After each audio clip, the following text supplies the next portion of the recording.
Hey guys, welcome back to ArtosisCasts. Today we're going to be taking a look at a Protoss vs Zerg between two of the most active players out there who happen to play a bunch of games against each other in a row. It is Paralyze, our Protoss player in the top left, former SK Telecom T1 Protoss, also known as the Afrotoss. Definitely plays a very modern style. And his opponent in the bottom right, one of the favorites, I think, for most people who like to watch ArtosisCasts. It is our most aggressive pro Zerg player. It is ZeLoT. These guys happen to hit each other a bunch on the ladder recently, so kind of looking forward to seeing what some of these games look like. I don't know if I'll cast every single one of them, but I kind of think back to the Reign vs ZeLoT series where it was like 15 games and it wasn't decided till literally game 15.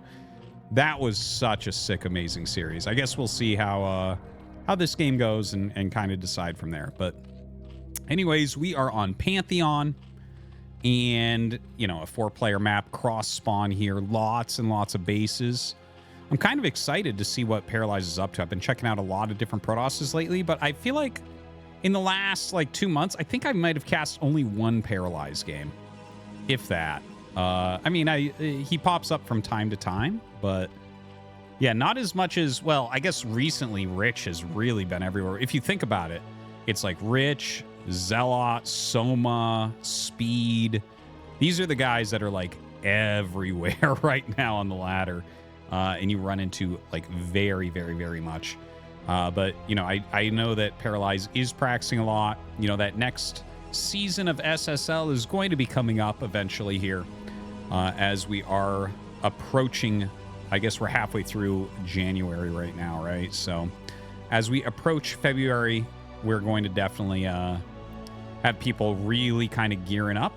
I don't know the dates of the next SSL yet, but if I recall, aren't the qualifiers normally towards the end of February? I think so. You'd have to look it up. But something like that. So everyone should be trying to get into pretty peak form right now. You know, a lot of people have been asking me who I think is going to make it. I think it's going to be a lot of the regulars, but I think you are going to see people like Scan, Motive, Rich, maybe Yabsab, Yoon, these guys, HM. I think a good, decent chunk of these up-and-coming players that are playing their asses off right now are going to be able to make it in. Ooh, nice block there by Paralyze. Just kind of following that drone. You know, obviously this is very early game. I haven't said exactly what's going on, but as you can see, he got the pool for safety. The probe is just trying to slow down that base, and it was a gateway opener with the ZeLoT coming across the map immediately. And actually with the Ling chasing this and the ZeLoT going up, he is going to have to make some more Lings, and we can see 6 more Lings are on the way there. So he's going to pull back. You know, you run up, you show the ZeLoT, and then you run back, and, you know, your opponent has to make those Zerglings, so kind of annoying for him. The gas has been taken, but no gas mined as of yet, since I think it got, you know, a little bit aggressive with these ZeLoTs coming across the map. Makes some sense. And in fact, look at this. Paralyze is playing pretty far forward with these ZeLoTs. Now, with this many Lings out, I think you do go home. Because here's the thing. If the ZeLoTs go and attack and those Zerglings just go up and kill this pylon, Zerg wins. Even though the ZeLoTs might do some damage, like, you won't be able to get anything out. Oh, excuse me. I actually had the hiccups right before I started this cast, and I thought they went away, and hopefully they did. Every time I end up hiccuping and I can't stop, my wife tells me, okay, now hiccup. And it's like you can't hiccup on command, so it's supposed to, like, trick your brain or something. I don't know. Anyways, let me know if you have good hiccup fixes in the comments below. Now, the Lings come up across the map here for ZeLoT. He is getting a Hydralisk Den as well, so it looks like we're going to have some pretty aggressive, like, 3-hatch Hydra play, but of course, as anyone who watches a lot of StarCraft knows, you definitely can pull that back into a macro build. Not sure exactly how aggressive ZeLoT will end up getting. There is a Cybernetics core about to finish, so I do think we'll see a couple Corsairs popped out and sent over to try to get that scouting done. You know, generally in a situation like this, the Corsairs will, like, pass the Hydra somewhere in the center of the map. So that's when you kind of have the time to start building. Because it is cross spawn, you are going to see like a longer, a more difficult rush from the Hydras. Like it's less likely to do damage just because of the added travel distance. You know, that's a thing. Like I feel like I don't know. I guess the people who watch this channel for the most part play, or well, don't play, but like watch a lot of StarCraft at this point. Like so many people say that they watch daily, so you've probably kind of figured this out. But like, for instance, I feel like when I'm streaming and I'm complaining about something being cross spawn, people don't take it that seriously, because it's like, okay, do you realize that like 10 extra seconds of travel time makes attacks almost impossible? It's just, it makes it so difficult compared to close by attacks. Now, this is actually an interesting situation that's happening. These Zealots are actually walking way out into the map, and now they see the Hydras. And as the Hydras have their speed upgrade, they are going up, and the Lings are trying to get around these Zealots to get a little bit of an engagement where the Hydras get to fight too. But I love that he stays. He fights for a moment with the Zealots there. And you know what? I think he has actually bought enough time. Like, he has enough Zealots here. I don't think he's going to take any significant damage. The Corsair going down around the map right now. More Hydras going out across. Yeah, but it seems like he's going to have plenty of cannons. Did he make the second Corsair? Okay, he doesn't make the second Corsair. This is something I brought up that Rich was doing where he made the second Corsair. And I was talking about how as a Terran player, I'm like, I don't know, I would stop on one. And then Rich killed a bunch of Overlords, but you can see that Paralyze has that same idea to stop right now.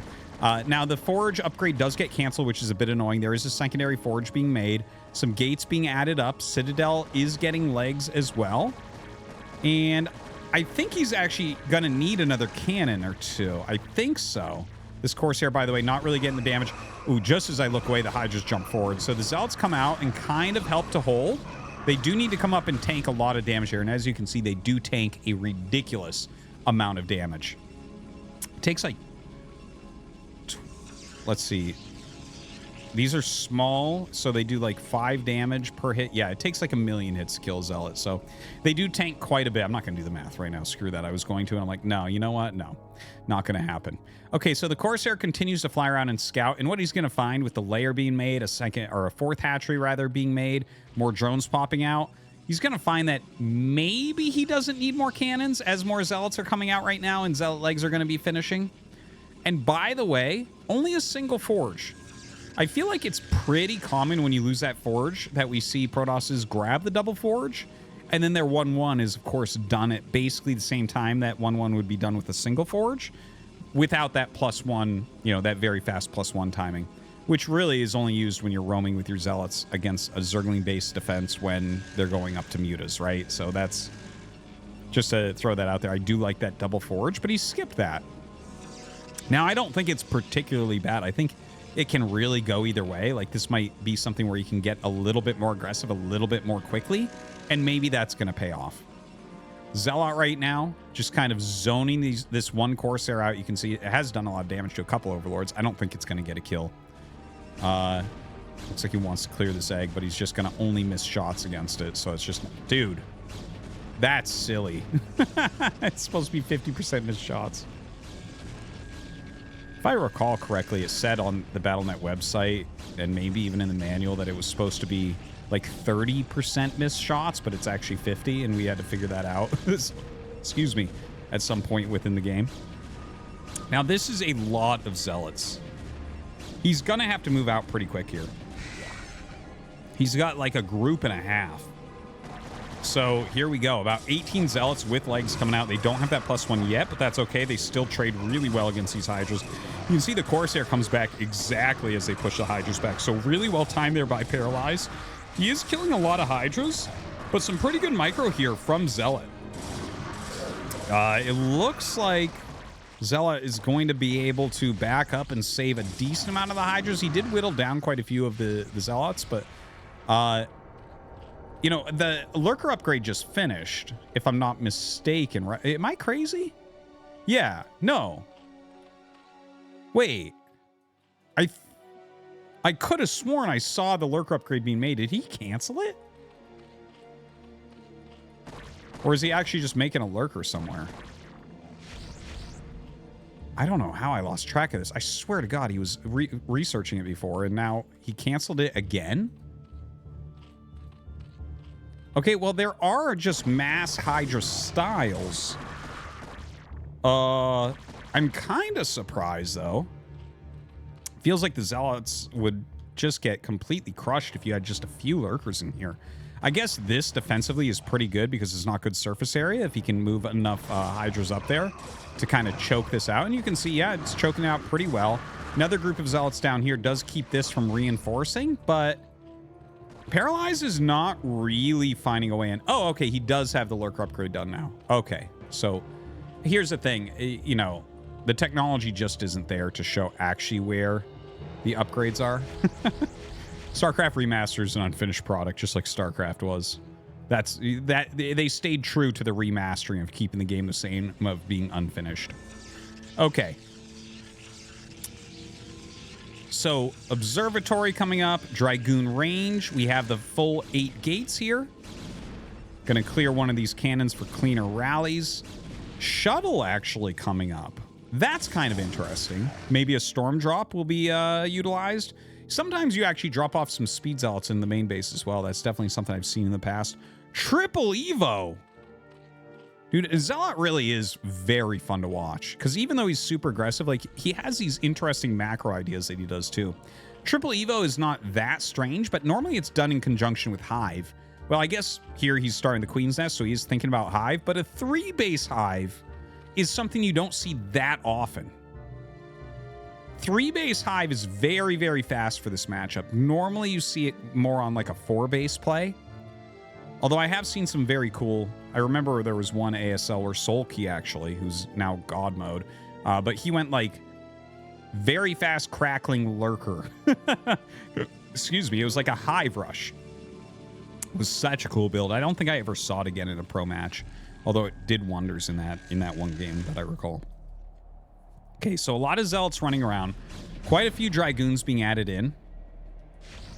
Of course, you're going to just clear that one Overlord out. ZeLoT right now trying to take a 4th base up in the top right corner. Pretty good zoned lurker defense here. Not that much defense really in this area, but attacking up these little ramps is a bit tough. I guess he does have this group of Hydras. That's kind of a funny place for it to stand. Decent amount of High Templars. I think there is a timing here for Paralyze, actually. He's got a lot of supply. He's got a lot of Psystorms that he hasn't utilized yet. There's no way to eliminate these Psystorms. It's not like there's a spider and any mutas. Oh! Almost missed that. But look, hey, it was that 4 ZeLoT dropout that I was talking about before, and he actually gets the +2 range attack. That's actually a pretty solid snipe there, I'd say. And now with a lot of the units back here, it looks like Paralyze wants to attack.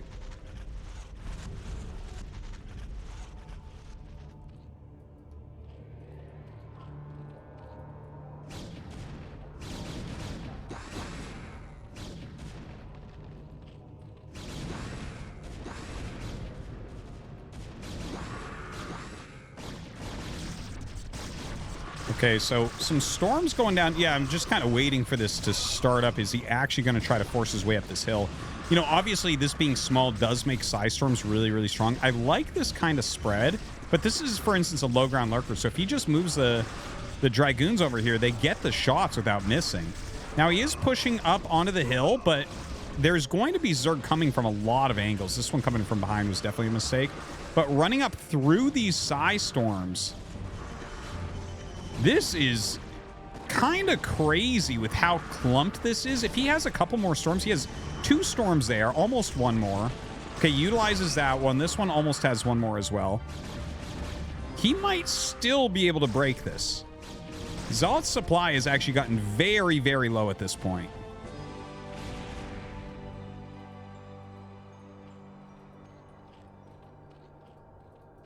Still a lot of production coming out.